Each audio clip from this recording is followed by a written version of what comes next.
September 3rd, 1943. Kraków, Poland.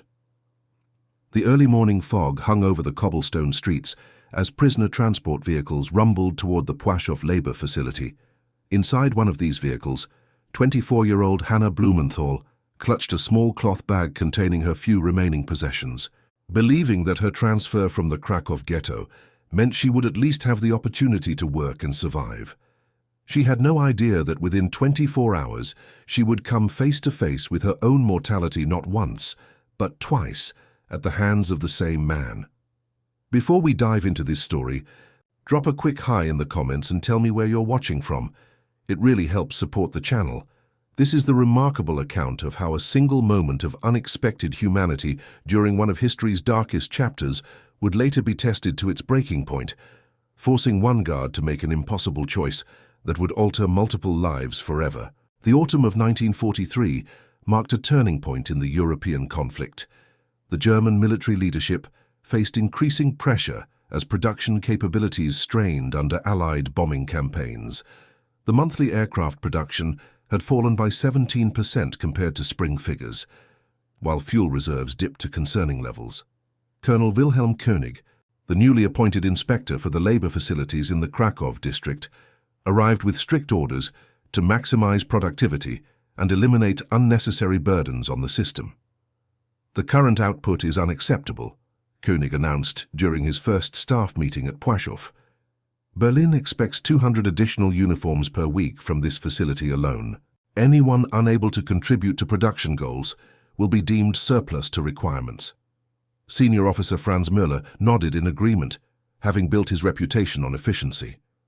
"We've identified 300 individuals for transport east tomorrow. The selection process is already underway."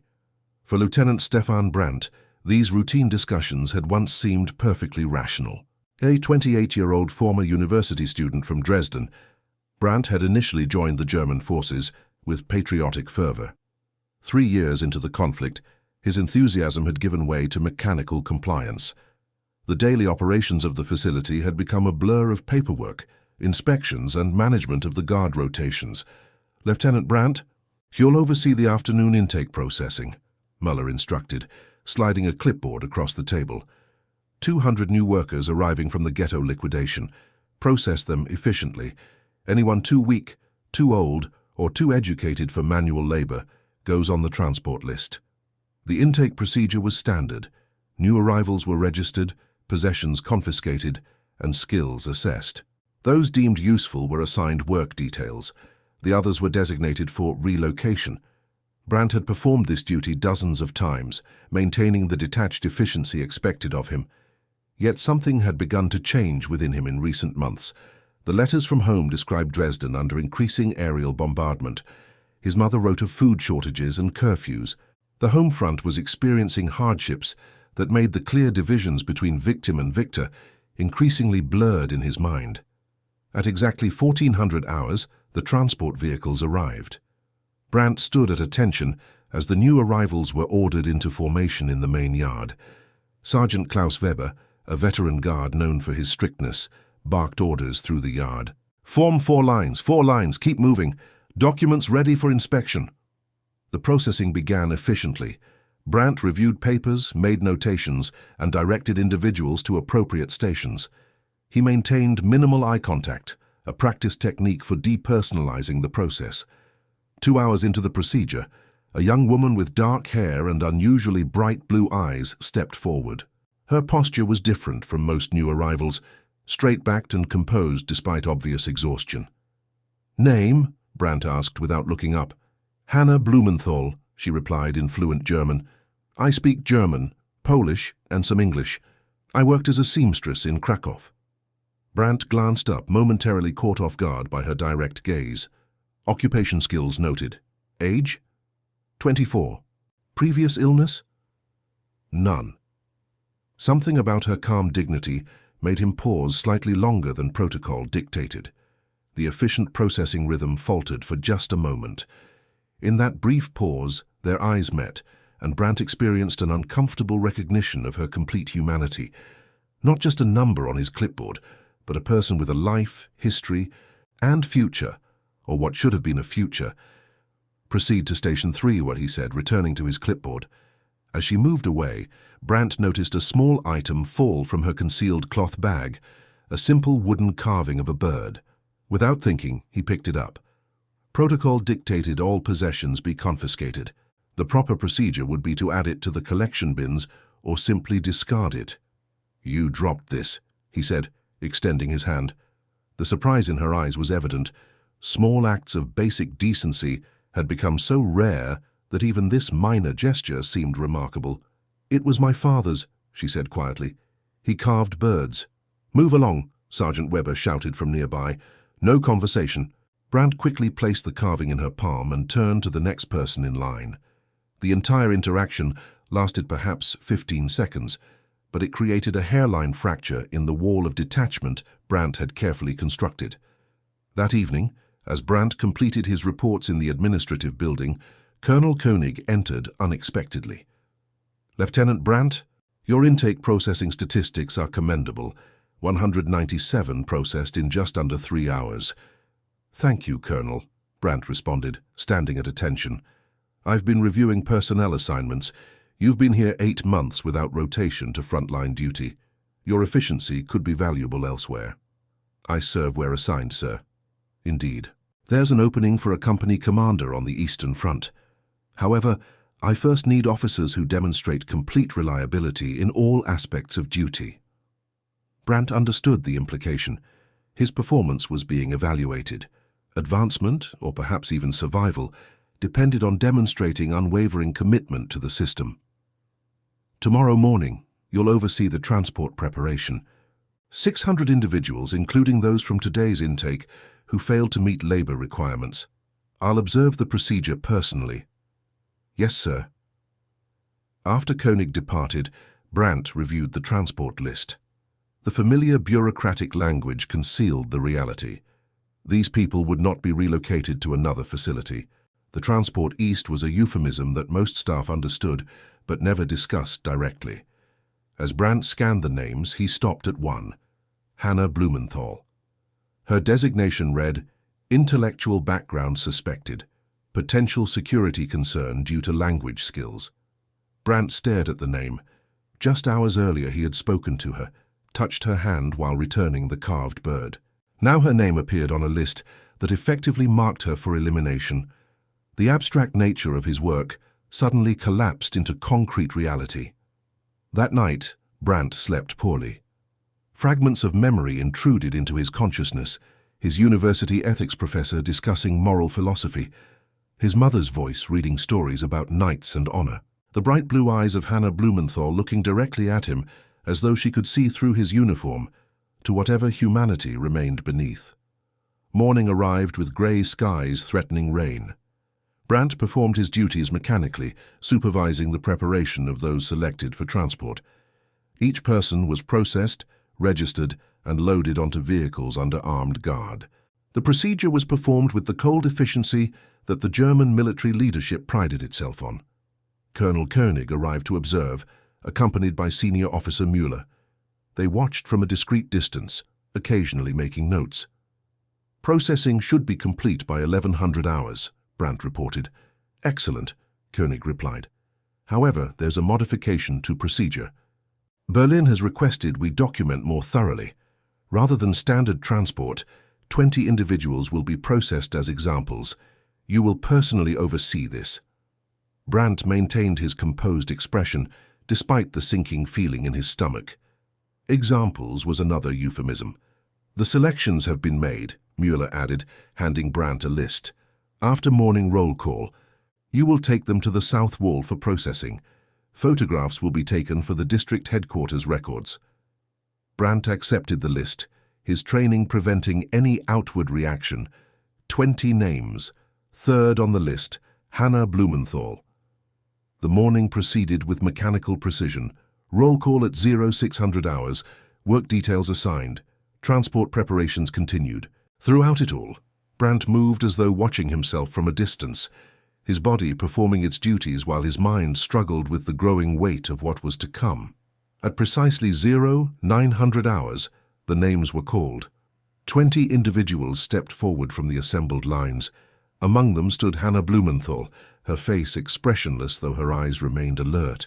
Brandt noticed she wore a faded blue headscarf, perhaps her only remaining personal item besides the wooden bird. "Follow me," Brandt ordered, leading the group toward the south wall, accompanied by 4 guards. The south wall had been selected for its isolation from the main work areas. No witnesses, except those required for official documentation.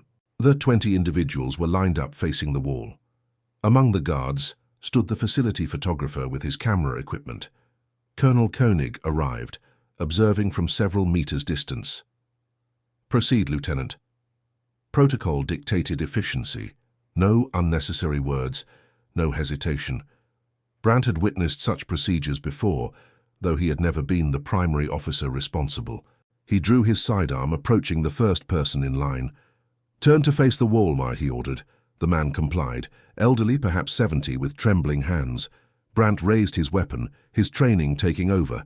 The report echoed across the yard. The man collapsed. The photographer documented. Second in line, a middle-aged woman who began praying quietly in Polish. Again, Brandt followed procedure. Another report echoed, another documentation. Third in line, Hannah Blumenthal. She turned before being instructed, facing the wall. Brandt approached, raising his weapon. From his position, he could see she clutched something in her hand, the small wooden bird. As he took his position, she spoke quietly, not turning around. "I know you see me," she said in German, her voice barely audible. "Yesterday you saw me as a person. That's why you returned my father's carving." Brandt's hand trembled slightly. Colonel Koenig watched from his observation point. "We are both caught in something larger than ourselves," she continued, "but we still have choices in how we participate." Brandt steadied his weapon, aware of Koenig's scrutiny. His finger moved to the trigger. In that moment, the facility alarm suddenly blared across the compound. The unexpected noise caused everyone to freeze momentarily. "Air raid!" came a distant shout from the watchtower. "Allied aircraft approaching from the southwest!" Colonel Koenig immediately turned toward the administrative building. "Secure the documents. All personnel to designated positions." The photographer hastily packed his equipment. The guards looked to Brandt for instructions. "Secure the prisoners in the holding cell until the all clear," Brandt ordered. "We'll resume afterward." As the guards moved the prisoners toward the nearby holding facility, little more than a reinforced storage room, Brandt found himself walking directly behind Hannah. In the confusion of the moment, he spoke in a low voice. "The third shelf, behind the cleaning supplies." She gave no indication of having heard him. The air raid procedure was implemented across the facility.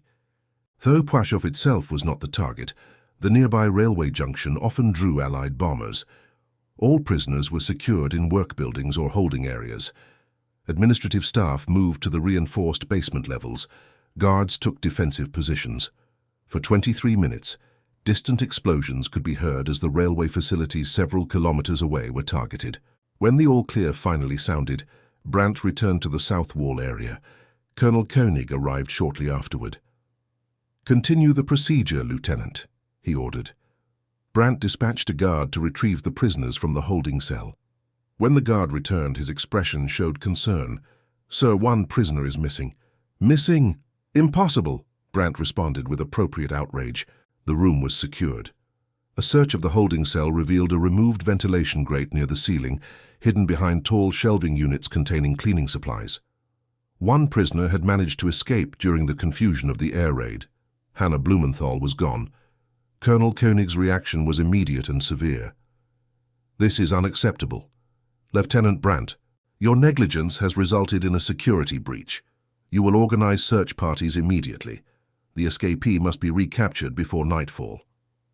For the next 8 hours, Brandt led search parties through every section of the facility. Buildings were inspected, work areas searched, and perimeter fences examined for damage. The remaining 19 individuals from the morning's interrupted procedure were processed as originally planned, but Hannah Blumenthal had vanished. As evening approached with no sign of the escapee, Colonel Koenig's patience expired. "Lieutenant Brandt, report to my office immediately." In the sparse administrative office, Koenig's anger was evident, but controlled. "Your failure today is inexcusable. Not only did you allow a prisoner to escape, but you interrupted a direct order to complete the processing. The air raid alarm necessitated following emergency protocols, sir, Brandt responded, standing rigidly at attention. An officer of your experience should have maintained better control of the situation, Koenig countered. I have serious concerns about your commitment to duty. The implication was clear. Suspicion had fallen on Brandt. Whether Koenig suspected deliberate assistance or merely incompetence remained unclear. You have until morning to recover the escaped prisoner, Koenig continued. If unsuccessful, you will face disciplinary action. Additionally, you are now personally responsible for completing what you failed to finish today. Yes, sir. Dismissed. Brandt left the office, aware that his career, and possibly his life, now hung in the balance. The search continued through the night, but with diminishing intensity as darkness limited visibility. At 2200 hours, Brandt ordered most search parties to stand down until morning, keeping only perimeter guards on high alert. In the privacy of his quarters, Brandt contemplated his situation. If Hannah Blumenthal had indeed escaped the facility, which seemed nearly impossible given the security measures, she would be long gone. If she remained hidden somewhere within the compound, a thorough morning search would likely find her. Either way, his position was compromised.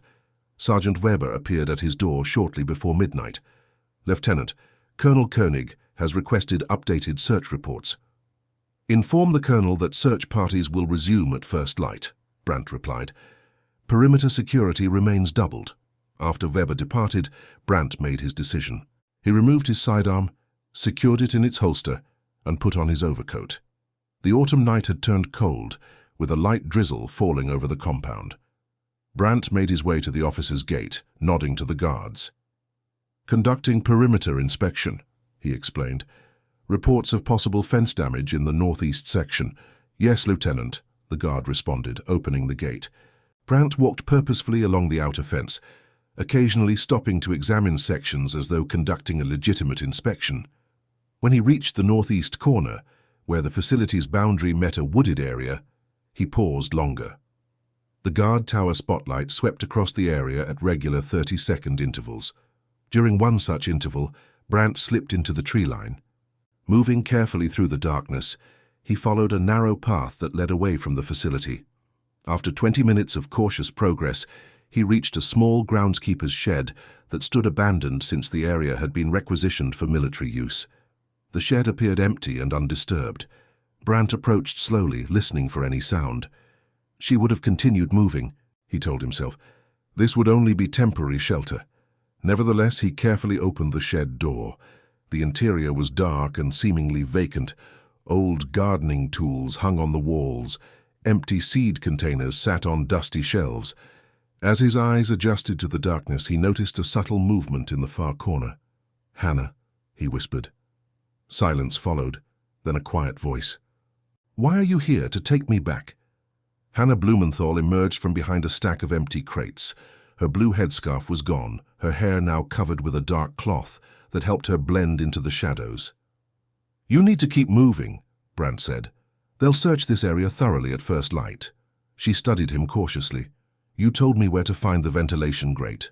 Now you've found me again. What game are you playing, Lieutenant? No game, you were right this morning. We all have choices in how we participate. From his pocket, Brandt removed several items, a small map of the district, some bread wrapped in cloth, and his identification papers. The papers won't match your description, but they might help if you encounter a checkpoint. 8 kilometers east, there's a farming community. Several families there are known to shelter escapees, though officially we've found no evidence of this activity. Hannah accepted the items, her expression shifting from suspicion to cautious hope. Why would a German officer help someone like me escape? Brandt considered the question. The answer encompassed everything from his growing disillusionment to the letters from Dresden describing his childhood home, reduced to rubble, to the simple recognition of shared humanity that had occurred during their brief interaction the previous day. Because I can no longer recognize the country I thought I was serving, he finally answered, and because you were right. I do see you. Hannah nodded slowly. What will happen to you when they discover I'm truly gone? That's not your concern. They'll suspect you helped me. Perhaps, but they'll need to prove it. Hannah reached into her pocket and withdrew the small wooden bird carving. She held it briefly, then extended it toward him. Take it. If they search me and find this, they'll remember you returned it to me yesterday. Brandt hesitated, then accepted the carving. Your father's work should stay with you. My father would want it to help save another life, she replied. When this conflict ends, if we both survive, I'll find you in Dresden to reclaim it. The distant sound of voices carried through the trees, another search party moving along the perimeter. Brandt glanced toward the facility, visible through the trees as a collection of dark buildings against the night sky. You need to move now, he urged. Stay off the main roads. Travel at night when possible. Hannah gathered the supplies he had brought. Before departing, she looked at him one last time. Lieutenant Brandt, no matter what happens, remember that in one moment you chose to be human first, soldier second. With that, she disappeared into the darkness of the surrounding woods. Brandt waited several minutes before beginning his return journey to the facility. He took a circuitous route, approaching from a different direction than he had left. The wooden bird carving rested in his pocket, a small but damning piece of evidence if discovered. As he approached the main gate, he straightened his uniform and composed his expression into one of professional frustration. The guard saluted as he entered. Any sign of the escapee, Lieutenant? None, Brandt replied. Expand the search radius at first light. In his quarters, Brandt carefully hid the wooden carving beneath a loose floorboard under his bed. Then he began preparing his report on the unsuccessful search efforts, crafting a narrative that would deflect suspicion while acknowledging the failure to recapture the escapee. Whether his career would survive this incident remained uncertain. Whether his conscience could have survived the alternative was not. The following morning, Colonel Koenig's anger had crystallized into cold suspicion. The search had yielded no results. The escaped prisoner had apparently vanished completely. Lieutenant Brandt, your failure has been noted and will be reported to district headquarters, Koenig stated during the morning briefing. Effective immediately, you are relieved of prisoner oversight duties. You will be reassigned to supply management until further notice. The demotion was significant, but less severe than Brandt had feared. Whether Koenig suspected his involvement but lacked proof, or merely attributed the incident to incompetence, remained unclear. For the next 2 weeks, Brandt performed his reduced duties without complaint, managing inventory records and coordinating supply deliveries. The incident gradually receded from immediate attention as the daily operations of the facility continued. Hannah Blumenthal's name appeared on official reports as escaped, presumed deceased, a designation that acknowledged the slim survival chances for anyone fleeing on foot with minimal supplies and no documentation. On October 1, 1943, Brandt received new orders. He was being transferred to a logistics position at a supply depot near Dresden, effectively removed from any position of meaningful authority, but returned to his home region. Whether this represented punishment, suspicion, or merely administrative reassignment was left unstated. As he packed his sparse belongings, Brandt retrieved the wooden bird carving from its hiding place beneath the floorboard. Against all rational judgment, he kept it, concealing it within a hollowed-out copy of military regulations. The small carving represented something he could not yet fully articulate, perhaps the moment when his participation in the machinery of destruction had faltered, or perhaps simply a reminder that even in the darkest circumstances, individual choices still mattered. The years that followed tested Europe beyond measure.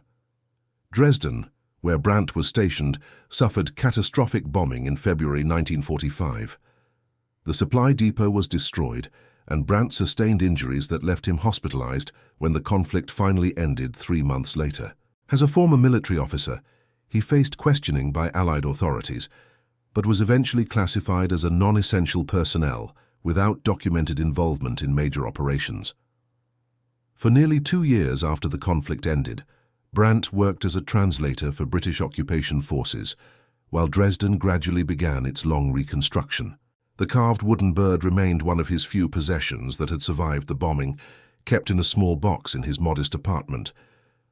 On a cold afternoon in December 1947, Brandt returned from his translation work to find a woman waiting outside his apartment building. Her dark hair was now streaked with premature grey, but her bright blue eyes remained unchanged. For a long moment they simply looked at each other, the years and experiences hanging between them. "Hannah Blumenthal," he finally said, her name emerging as a statement rather than a question. "Stefan Brandt," she replied, "former lieutenant. Now I believe you have something that belongs to me."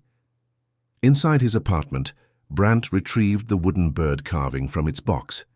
The simple object had come to symbolize so much: a moment of choice, a refusal to surrender humanity entirely to the machinery of conflict, a small act of resistance against overwhelming forces. "How did you find me?" he asked, as he placed the carving in her outstretched hand. "It took time," she answered.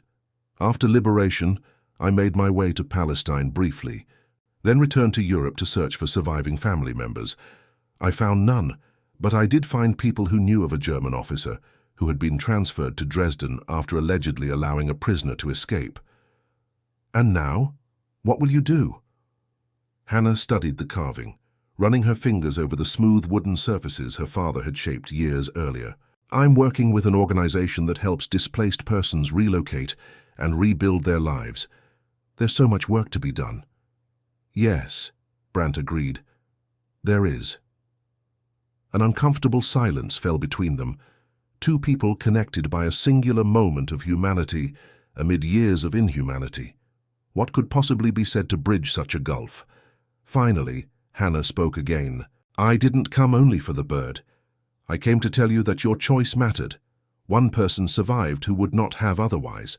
From that one survival, other lives have been and will be helped." Brandt nodded slowly. In the moment, it didn't feel like a choice at all. It felt like the only possible action. "Perhaps that's what real choices are," Hannah suggested. "Not calculating decisions, but recognitions of what we must do to remain human." Before leaving, Hannah placed something on his small table, a carved wooden star. "My attempt to continue my father's craft," she explained. "Not as skilled as his work, but practicing." "Will you stay in Dresden?" Brandt asked. "No, I leave for America next month. The organization I work with is establishing an office in New York." "I see." Another silence, filled with unspoken words about paths that would never intersect again. "Goodbye, Stefan Brandt," she finally said. "May your life be long, and your choices remain human." After she departed, Brandt stood at his window, watching as Hannah Blumenthal walked away through the snow-covered streets of Dresden. The wooden star she had carved remained on his table, not a perfect rendering, but recognizable in its intention and meaning. In the years that followed, Dresden was rebuilt. Brandt eventually became a schoolteacher, specializing in languages and history. He never spoke of his wartime experiences, though he kept both wooden carvings, the bird and the star, on his desk at home. When students occasionally asked about them, he would simply say they were reminders that even small actions can have profound consequences.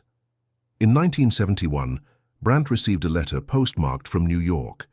Inside was a newspaper clipping about the Hannah Blumenthal Foundation, which had helped resettle over 3,000 displaced persons since 1948. The accompanying note was brief. "From one life saved, thousands more helped. Your moment of humanity continues to ripple outward. The choices we make in moments of crisis, when systems of power demand our compliance, when fear and self-preservation urge caution, when doing the right thing carries real risk, these define not just individual character, but the course of human events." Stefan Brandt made such a choice in 1943, and Hannah Blumenthal ensured that its impacts would multiply across decades. History is often recorded as the movements of armies, the decisions of leaders, the clashes of opposing forces. Yet within these sweeping narratives, lie countless small moments where individual humans confronted impossible situations and made choices that affirmed life and dignity despite overwhelming pressure to do otherwise. These moments rarely appear in textbooks or official records, but they represent humanity's enduring resistance to systematized cruelty. And that concludes our story. If you made it this far, please share your thoughts in the comments. What part of this historical account surprised you most? Don't forget to subscribe for more untold stories from World War II and check out the video on screen for another incredible tale from history. Until next time.